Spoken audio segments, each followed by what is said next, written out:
Hey there, and welcome to We Are Bullfrog. With the release of the MCU's highly anticipated Phase 4, we have been treated to a wide range of new and exciting movies featuring our favorite heroes. From the return of Spider-Man to the introduction of new heroes, these films have pushed the boundaries of the MCU and delivered some truly incredible moments. In this video, we'll be counting down our ranking of all 7 Phase 4 movies. So sit back, relax, and let's get started.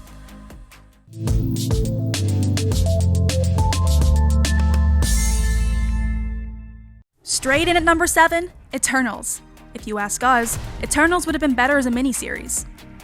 Even though Marvel is known for its world building, the film tries to cram in a ton of characters, lore, and backstory all at once, making it hard for the audience to keep up and understand what's going on. Unfortunately, it barely manages to hold together in a film that's more focused on expanding the MCU than telling a tight, focused story. With a history and pantheon of heroes as rich as Jack Kirby's original comic, Eternals misses the mark as a film by trying to fit too much into its runtime, resulting in a thin plot. Movies like Doctor Strange and Guardians of the Galaxy did a great job of opening new parts of the Marvel Universe by keeping the story tight and relatable. Eternals spends most of its time trying to explain how grand and godlike its characters are, rather than making them relatable. It's ironic that the story's ambition is what holds it back in film form. The drama and conflict of a centuries-long saga is there, but the inconsistent pacing and clunky editing ultimately rob the story of its impact. Of all the MCU properties that could have been turned into a series on Disney+, Eternals would have thrived, with more episodes to give the characters and their stories the focus they deserved and lacked in the film.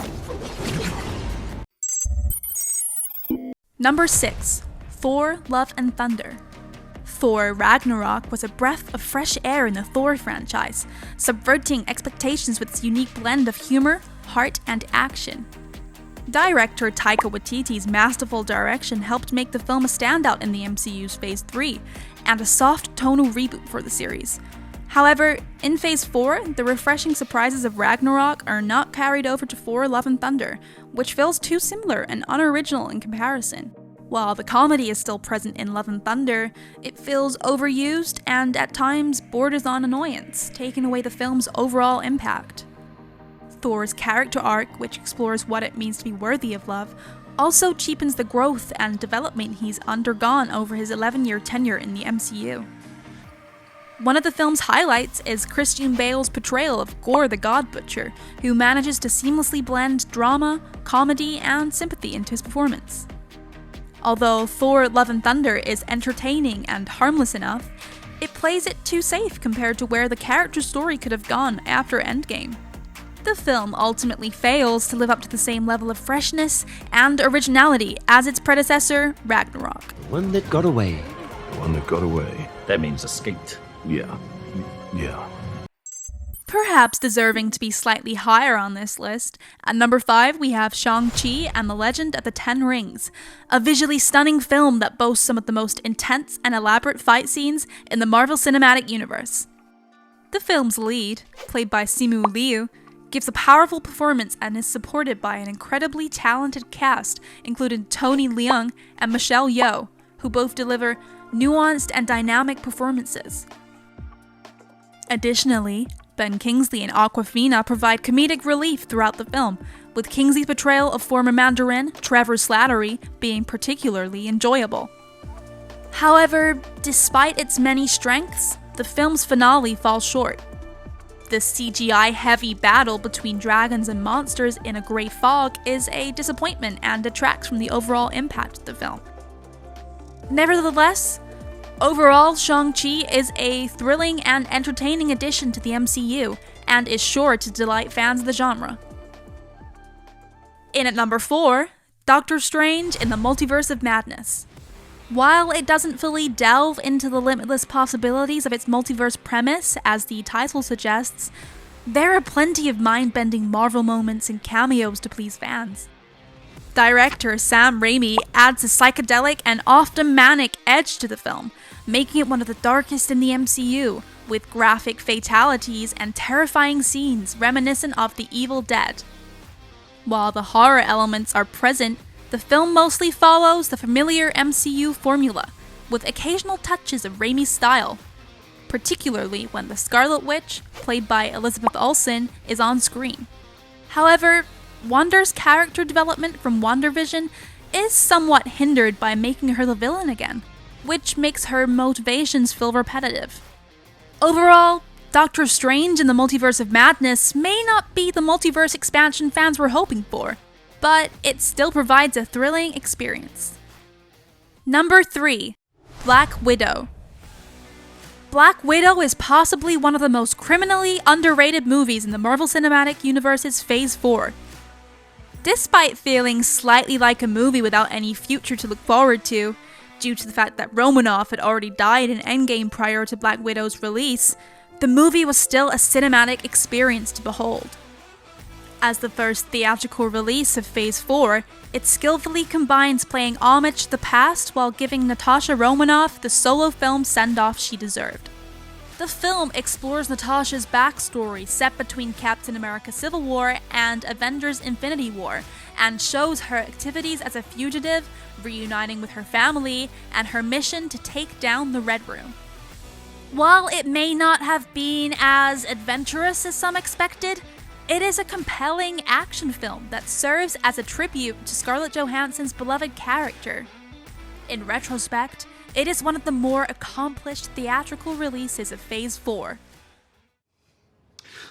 It still fits. Oh my god. Just missing out on the number 1 spot, Black Panther: Wakanda Forever. The untimely passing of Chadwick Boseman in 2020 was a shock to the Marvel Cinematic Universe and the entire world, raising questions about the future of the Black Panther franchise without him. However, director Ryan Coogler and the entire cast and crew of Black Panther: Wakanda Forever managed to pay a fitting tribute to Boseman, while also solidifying the franchise as one of the most memorable and enjoyable in the MCU. In 2017, Coogler delivered one of the greatest films in the MCU with Black Panther, creating a cultural phenomenon that was met with high expectations for a sequel. Despite the difficult circumstances, Coogler and the team were able to create a movie in Wakanda Forever that honored Boseman's legacy in a heartfelt and authentic way. The post-credits scene was a particularly powerful moment, leaving audiences in tears.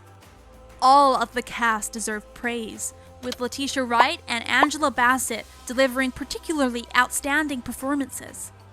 They brought heart and emotion to the film, while Coogler's masterful direction brought Wakanda to life once again. With other directors struggling to adapt their styles in Phase 4, Coogler succeeded in perfecting his, solidifying his position as one of the best directors in the Marvel Cinematic Universe, and in Hollywood today. And of course, taking the number 1 spot is no other than Spider-Man: No Way Home.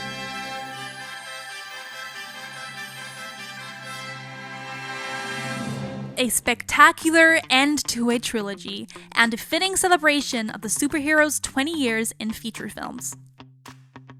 It is packed with exciting action and appearances from characters from other universes, but what sets it apart is its emphasis on the relationships and ideologies of its characters. The conflicts Peter Parker faces with former villains and Doctor Strange stem from differing perspectives and misunderstandings. The film features outstanding performances from Tobey Maguire, Andrew Garfield, and Tom Holland, who shines as Peter Parker, capturing the character's youthful optimism and heart, as well as the tough choices he must make as a result of his great power. Overall, Spider-Man: No Way Home is a defining cinematic moment for Marvel's most iconic hero, and sets the stage for exciting future movies featuring our friendly neighborhood Spider-Man. Well, that's it for today's video.